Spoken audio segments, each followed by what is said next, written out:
Episode की शुरू वैसे होती है जहाँ पे खत्म हुआ था। क्या इसने सच में मुझसे किसी मोटिव की वजह से शादी की है? फिर वो भी पुरानी बातों को याद करने लग जाती है। उन सारी बातों को याद करने के बाद वो जुमिन से कुछ कहने ही वाली होती है। इससे पहले जुमिन उससे कहता है कि यूरो, तुम्हें क्या समझ नहीं आ रहा? वो हम दोनों को अलग करना चाहती है, इसी वजह से वो कुछ भी बोल रही है। उसकी सारी बातें सुनकर जीक्यू कहती है कि क्या मैं तुम दोनों को अलग करना चाहती हूँ? नहीं नहीं, ऐसा कुछ भी नहीं है। तुम्हें कोई गलतफहमी हो गई है। उल्टा तो मैं चाहती हूँ तुम दोनों हमेशा साथ साथ रहो। ये सुनकर यूरो कहती है कि तो फिर तुम थोड़ी देर पहले वो सब क्यों बोल रही थी?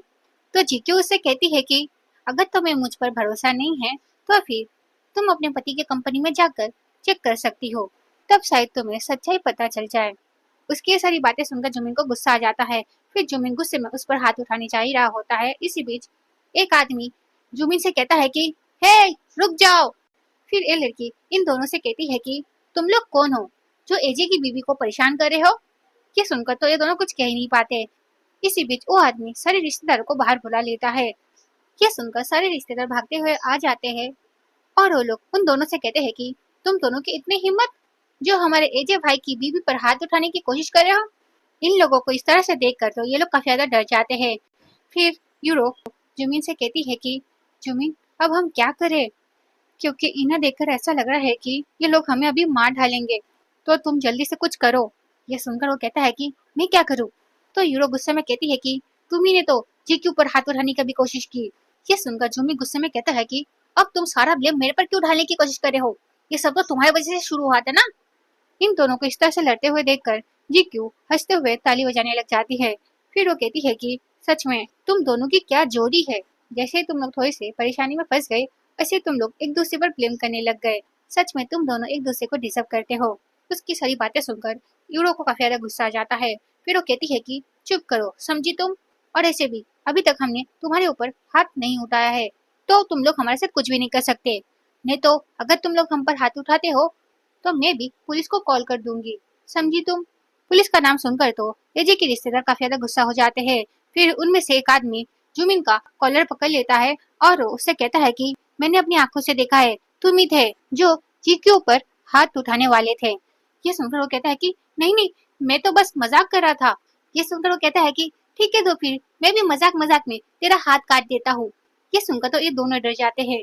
फिर यूरो उस आदमी से कहती है कि भैया प्लीज प्लीज आप मेरे हस्बैंड को माफ कर दीजिए, और आप जरा जीक्यू को तो देखिए, वो बिल्कुल ठीक है, हमने उसके साथ कुछ भी नहीं किया। ये सुनने के बाद बाकी लोग यूरो को पकड़ लेते हैं। ये देखकर वो कहती है कि अरे तुम लोग ये क्या कर रहे हो, छोड़ो मुझे, छोड़ो। तो दूसरी लड़की कहती है कि तुमने तो अभी बोला कि तुम्हारा ये पति है, इसका मतलब तुम्ही ने इससे बोला होगा एजे की वाइफ को परेशान करने के लिए। ये सुनकर तो यूरो कुछ कह ही नहीं पाती। फिर एजे के रिश्ता जीक्यू को कहते हैं कि जीक्यू, तुम टेंशन मत लो, हम इन लोगों को संभाल लेंगे। इन लोगों को क्या लगा एजे नहीं है तो ये दोनों तुम्हें परेशान कर सकते हैं? इन लोगों की बातें सुनकर जीक्यू को काफी ज्यादा अच्छा लगता है। फिर हीरो जीक्यू को कहती है कि जीक्यू, मैं तेरी बहन हूँ, तो फिर तू इन्हें मुझे छोड़ने को क्यों नहीं बोल रही है? फिर जोमिन भी बोलता है हाँ, इन्हें बोलो हमें छोड़ दे। ये सुनकर ये लोग शौक हो जाते हैं और ये आदमी कहता है कि क्या तुम लोग एक ही परिवार के हो? फिर दूसरी लड़की जीक्यू से पूछती है कि जीक्यू, ये क्या तेरी कजिन है? तो जीक्यू कहती है कि नहीं, ये मेरी सौतेली बहन है। उसकी सारी बातें सुनकर जीक्यू को काफी ज्यादा गुस्सा आता है, बट वो अपने गुस्से को पीकर अपने मन में सोचती है कि मुझे पता है तुझे मुझसे जलन हो रही है और इसी वजह से तू मेरे साथ ऐसा कर रही है। वो ये सारी बातें सोच रही होती है। इसी वजह जीक्यू कहती है कि यूरो, एक टाइम पे हम एक परिवार थे और इसी वजह से मैं नहीं चाहती कि तुम और मम्मी पापा किसी भी परेशानी में पड़ो, और इसी वजह से आज मैं आखिरी बार तुम्हारी हेल्प कर रही हूँ, समझी तुम? तुम्हें पता है इस जुबी ने तुमसे शादी क्यों की है? ये सुनकर तो यूरो को समझ नहीं पाती और वो जुबिन को दिखने लग जाती है। फिर जीक्यू कहती है कि जाकि ये मेरी माँ के पैसों से अपना कर्जा चुका सके। ये सुनकर तो यूरो शौक ही हो जाती है और वो कहती है कि क्या?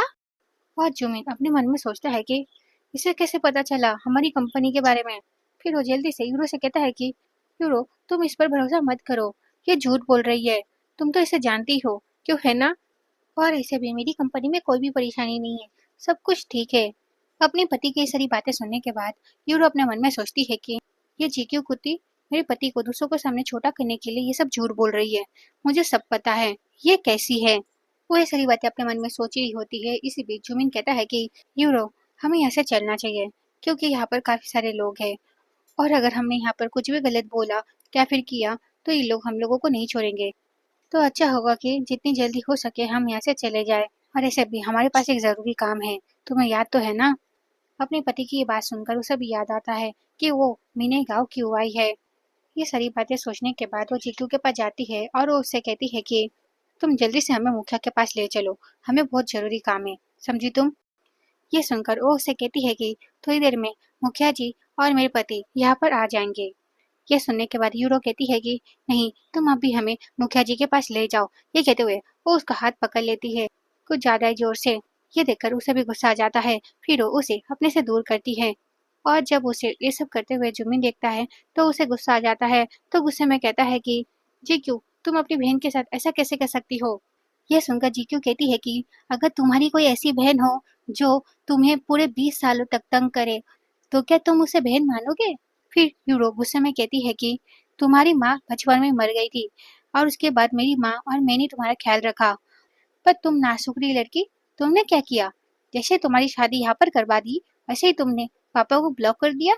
उसकी ये सारी बातें सुनकर जीक्यू उसे कुछ कहती इससे पहले बाकी सब यूरो को बातें सुनाने लग जाते हैं। ये सब सुनकर तो इसका मुंह ही बन जाता है और जीक्यू काफी ज्यादा खुश हो जाती है कि ये लोग इसके सपोर्ट में बोल रहे हैं। इन लोगों की सारी बातें सुनकर यूरो को काफी ज्यादा गुस्सा आ रहा होता है। फिर वो गुस्से में जुमिन से कहती है कि जुमिन जल्दी से तुम मुखिया जी को कॉल करो। यह सुनकर जुमिन कहता है कि मैंने उन्हें 10 बार कॉल कर लिया पर उन्होंने मेरा फोन नहीं उठाया है, अब मैं क्या करूँ? अब तो मुझे भी ऐसा लग रहा है कि मुखिया जी ने हमें धोखा दिया है। वे सारी बातें बोल ही रहा होता है, इसी बीच मुखिया जी जुमिन को कॉल करते हैं। मुखिया जी का कॉल देखकर ये दोनों काफी ज्यादा खुश हो जाते हैं। उसके बाद यूरो जीक्यू को देखती है और उससे कहती है कि अभी थोड़ी देर बाद मुखिया जी यहाँ पर आ जाएंगे और उसके बाद वो हमें उस बिजनेसमैन के पास ले जाएंगे। फिर मैं उन्हें सब कुछ बता दूंगी कि तुम यहाँ पर नाटक कर रही थी कि तुम्हारा पति वो बिजनेसमैन है।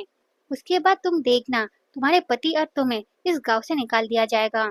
उसकी सारी बातें सुनकर जीक्यू अपने मन में सोचती है कि अगर एजे को ये सारी बातें पता चल गई तो एजे कभी भी तुम जैसे लोगों से नहीं मिलेगा। वो ये सारी बातें अपने मन में सोच ही रही होती है, इसी बीच जुमिन कॉल उठा लेता है। फिर वो मुखिया जी से कहता है कि मुखिया जी आप कहाँ पर हो?